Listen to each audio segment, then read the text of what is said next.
कहानी की शुरुआत में ओजेड की जगह में मुंचकिनलैंड नामक शहर के नागरिकों को एक दुष्ट चुड़ैल की मौत की अफवाहें सुनाई देती है। थोड़ी देर बाद गैलिंडा नाम की एक महिला बुलबुले में आती है और सभी को पुष्टि करती है कि पश्चिम की दुष्ट चुड़ैल वास्तव में मर चुकी है।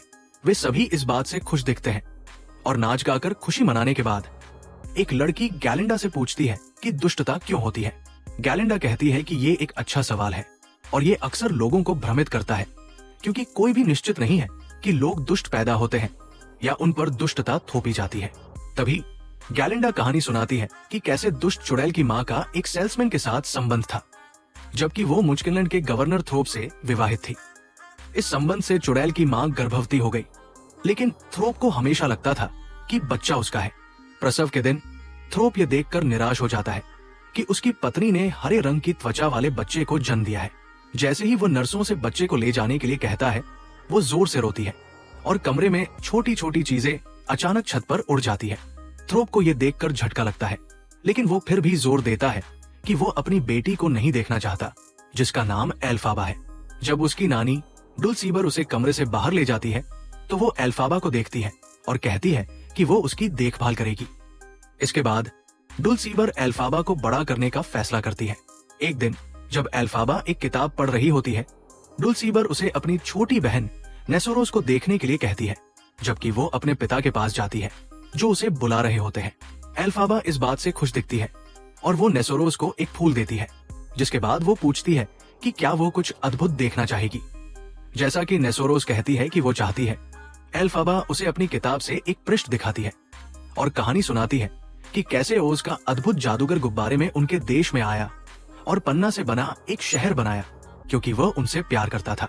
एल्फाबा नेसोरोस को बताया कि अगर कोई ओज के जादूगर से मिल जाता है तो वो उनकी दिल की इच्छाएं पूरी कर सकता है।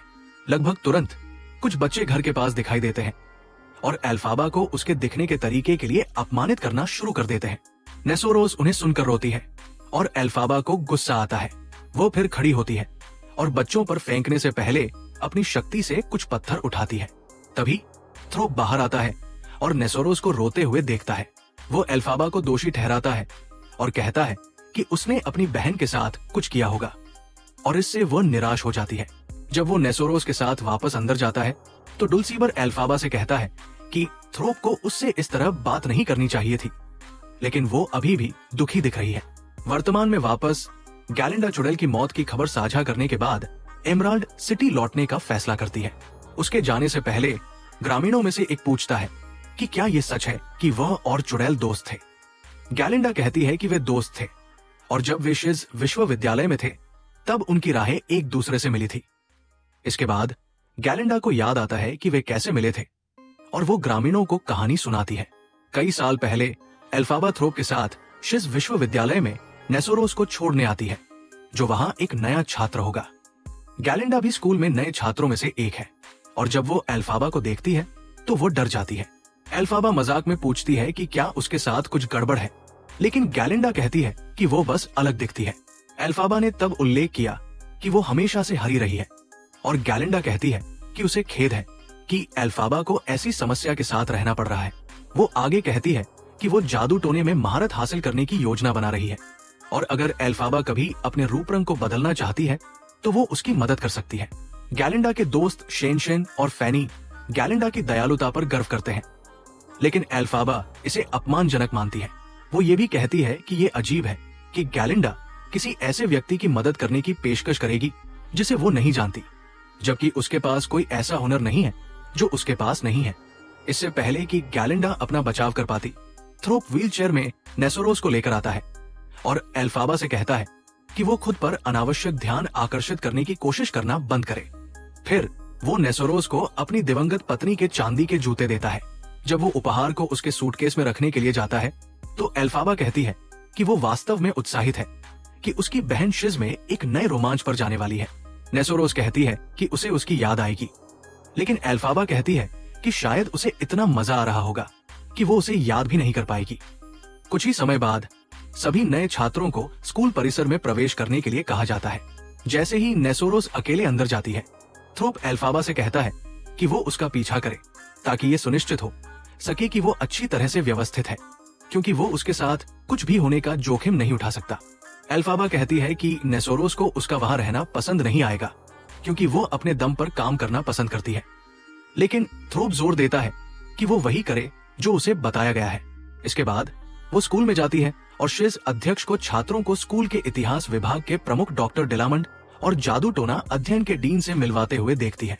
मैडम मोरिबल सभी प्रोफेसरों की जय जयकार करते हैं, लेकिन वे सभी मैडम मोरिबल को देखकर और भी हैरान हो जाते हैं। भाषण देने के बाद छात्रों को बताती है कि उन्हें और उनके सहकर्मियों को उनसे बहुत उम्मीदें हैं। वो स्कूल की प्रधानाध्यापिका मिस कॉटल को निर्देश देती है कि वे उन्हें दिखाए कि उन्हें अपने छात्रावास के पदनाम और कमरे के असाइनमेंट कहाँ मिलेंगे। मिस कॉटल ऐसा ही करती है, और जब मैडम मोरिबल ऑडिटोरियम से दूर जा रही होती है, गैलिंडा उनसे मिलने जाती है। फिर वो बताती है कि वो मैडम मोरिबल की जादू टोना सेमिनार क्लास में शामिल होना चाहती है, लेकिन प्रोफेसर कहती है कि वो आमतौर पर हर सेमेस्टर में नए छात्रों को नहीं लेती है जब तक कि कोई खास व्यक्ति ना आ जाए। गैलिंडा खुद के लिए मामला बनाने की कोशिश करती है, लेकिन मैडम मोरिबल उन्हें अनदेखा कर देती है और चली जाती है। इस बीच मिस कॉटल नेसोरोस को देखती है और उसे गवर्नर की बेटी के रूप में पहचानती है। जैसे ही वो इस बारे में बात करती है कि नेसोरो स्कूल में अपने समय का आनंद कैसे उठाएगी, एल्फाबा उनके सामने आती है और मिस कॉटल भयभीत दिखती है।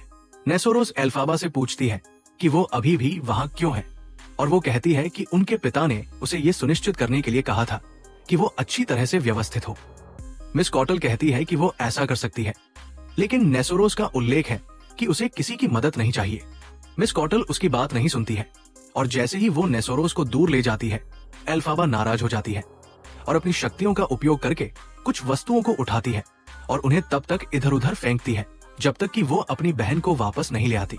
ये देखकर सभी चौंक जाते हैं, लेकिन नेसोरोस शर्मिंदा दिखती है और खुद को घटनास्थल से दूर ले जाती है। जैसे ही एल्फाबा निराश दिखती है कि उसने अपनी बहन का नए स्कूल में पहला दिन बर्बाद कर दिया है, मैडम मोरिबल आती है और जो कुछ हुआ उसकी जिम्मेदारी लेती है। कहती है कि उसने छात्रों को ये समझाने के लिए ऐसा किया कि उन्हें शिज में अप्रत्याशित की उम्मीद करनी चाहिए। ये पता चलता है कि उसने वास्तव में देखा कि एल्फाबा ने क्या किया और वो प्रभावित हुई, इसलिए अब वो उसे अपनी एकमात्र छात्रा के रूप में स्वीकार करना चाहती है। जब वो पूछती है कि क्या कोई एल्फाबा की रूममेट बनना चाहेगा, गैलिंडा मैडम मोरिबल के करीब आ जाती है और प्रोफेसर मान लेता है कि वो एल्फाबा के साथ एक कमरा साझा करने के लिए स्वेच्छा से आगे आना चाहती है। मैडम मोरिबल फिर एल्फाबा को गैलिंडा के साथ रहने के लिए कहती है और लड़कियां हैरान हो जाती है। इससे पहले कि वे कुछ कहें, वो चली जाती है और एल्फाबा को अपने साथ आने के लिए बुलाती है। गैलिंडा फिर मैडम मोरिबल को ये कहते हुए सुनती है कि वो चाहती है कि एल्फाबा उसकी एकमात्र छात्रा हो, और ये उसे ईर्ष्यालु बनाता है। एल्फाबा ने उसे बचाने के लिए मैडम मोरिबल को धन्यवाद दिया, लेकिन उसने कहा कि उसे यकीन नहीं है कि वो रह सकती है, क्योंकि उसके पिता को ये विचार पसंद नहीं आएगा। मैडम मोरिबल ने कहा कि वो थ्रोप से इस बारे में बात करेगी ताकि ये सुनिश्चित हो सके कि वो उसे रहने देने के लिए सहमत है। वो एल्फाबा की प्रतिभा के बारे में भी पूछती है, और जब उसे पता चला कि वो जादू कर सकती है, एल्फाबा कहती है कि उसे यकीन नहीं है कि ये एक प्रतिभा है, क्योंकि वह इसे नियंत्रित नहीं कर सकती। मैडम मोरिबल ने तब उल्लेख किया कि अगर एल्फाबा अपने जादू को नियंत्रित करने में सक्षम है, तो वो उसे ओस के जादूगर से मिलने ले जाएगी और उसे अपना जादू ग्रैंड वजीर बनाने के लिए मना लेगी। वो आगे कहती है कि वो एल्फाबा की प्रतिभा वाले किसी व्यक्ति से मिलने के लिए वर्षों से इंतजार कर रही है, और वो जादूगर को उसके बारे में बताने के लिए एक पत्र लिखेगी। जैसे ही वो चली जाती है, एल्फाबा बहुत खुश दिखती है, क्योंकि वो हमेशा जादूगर से मिलना चाहती थी ताकि वो उसकी त्वचा का रंग बदल सके। थोड़ी देर बाद एल्फाबा अपने कमरे में जाती है और देखती है कि गैलिंडा ने लगभग पूरी जगह पर कब्जा कर लिया है। एल्फाबा कहती है कि ये उचित नहीं है, लेकिन गैलिंडा ने उल्लेख किया कि उसे एक निजी सुविधा दिए जाने की उम्मीद थी। वो अंततः एल्फाबा को वो छोटी सी जगह दिखाती है जो उसने उसके लिए छोड़ी थी, और वो कहती है कि उसे उम्मीद है कि उसकी रूममेट मैडम मोरिबल के साथ उसके लिए एक अच्छी बात कहेगी। एल्फाबा इस पर कोई प्रतिक्रिया नहीं देती, लेकिन जैसे ही वो अपना स्थान खाली करने की कोशिश करती है, गैलिंडा उस पर आरोप लगाती है कि वो पहले हुई अराजकता के लिए जिम्मेदार है। एल्फाबा कहती है कि ये मैडम मोरिबल की वजह से हुआ, लेकिन गैलिंडा इस पर विश्वास करने से इनकार कर देती है। फिर वो पूछती है कि एल्फाबा ऐसा कैसे कर पाई, लेकिन वो कुछ नहीं कहती। जब वो उसे परेशान करती रहती है, तो एल्फाबा अंततः उस पर चिल्लाती है और कहती है कि उसे नहीं पता इस प्रक्रिया में कमरे की खिड़की टूट जाती है और गैलिंडा हैरान रह जाती है। इसके बावजूद दोनों लड़कियां एक दूसरे को पसंद नहीं करती हैं और वे अलग अलग काम करना शुरू कर देती हैं। अगले दिन लड़कियां कुछ अन्य छात्रों के साथ डॉक्टर डिलामंड की कक्षा में जाती है। कक्षा के दौरान डिलामंड गैलिंडा को ग्लिंडा के नाम से पुकारता रहता है और वो इस बारे में शिकायत करती है। जब वो बताती है कि डिलामंड एकमात्र प्रोफेसर है जो अभी भी उसका नाम ठीक से उच्चारण करने में विफल रहता है, एल्फाबा उसका बचाव करती है और कहती है कि वो दूसरों की तरह नहीं है। इससे पहले कि वे इस बारे में बहस करें, डिलामंड बताता है कि उसके जैसे बकरियों के सामने के ऊपरी दांत नहीं होते हैं और इसीलिए वो गैलिंडा का नाम ठीक से नहीं बोल पाता है। इसके बाद वो इस बारे में बात करता है कि कैसे वो स्कूल में एकमात्र पशु शिक्षक है क्योंकि लोग वर्तमान में जानवरों को अस्वीकार कर रहे हैं। वो आगे कहता है कि एक समय था जब जानवर इंसानों के साथ स्वतंत्र रूप से रहते थे, जब तक कि उन्हें राज्य में आए भयंकर सूखे के लिए दोषी नहीं ठहराया गया। जैसे ही वो अपनी कक्षा जारी रखता है, वो ब्लैक बोर्ड को दूसरी तरफ घुमाता है और देखता है कि किसी ने इस बारे में अपमानजनक बात लिखी है कि जानवरों को केवल देखा जाना चाहिए और सुना नहीं जाना चाहिए। डिलामंड इस पर नाराज और निराश दिखता है और जब वो पूछता है कि इसे किसने लिखा है, तो कोई भी छात्र उसका जवाब नहीं देता। फिर वो उन्हें जाने के लिए कहता है, लेकिन वो गलती से अपनी मेज पर कुछ चीजें गिरा देता है। जैसे ही अन्य छात्र चले जाते हैं, एल्फाबा डिलामंड को सामान उठाने में मदद करने के लिए रुक जाती है। वो कहता है कि उसे ऐसा करने की जरूरत नहीं है, लेकिन वो जोर देती है। जब वे फिर खसखस के फूलों में समान रुचि के बारे में बात करते हैं, तो डिलामंड एल्फाबा का दोस्त बनने की पेशकश करता है क्योंकि उसके पास अभी तक कोई नहीं है और वो सहमत हो जाती है। थोड़ी देर बाद मैडम मोरिबल की कक्षा के दौरान एल्फाबा अपनी शक्तियों के साथ मेज पर एक सिक्का उठाने में विफल हो जाती है और इससे वो निराश हो जाती है। मैडम मोरिबल उसे परेशान न होने के लिए कहती है क्योंकि उसकी शक्तियों को नियंत्रित करने में कुछ समय लगेगा। फिर वो पूछती है कि डिलामंड की कक्षा में पहले क्या हुआ था और एल्फाबा कहती है कि किसी के लिए ऐसा कुछ लिखना बुरा था। वो आगे कहती है कि वो चाहती है कि ऐसा कुछ हो जो वो कर सके। जब वो बताती है कि वो कितनी नाराज है, तो उसकी शक्तियां काम करने लगती हैं और मैडम मोरिबल प्रभावित दिखती है और कहती है कि उन्हें अभ्यास करते रहना चाहिए। वो ये भी बताती है कि अगर एल्फाबा सुधर जाती है तो वो उसे खुद जादूगर के पास ले जा सकती है। जैसे ही एल्फाबा कक्षा से बाहर निकलती है, वो देखती है कि डिलामंड स्कूल से बाहर जा रहा है, इसलिए वो चुपके से उसका पीछा करती है।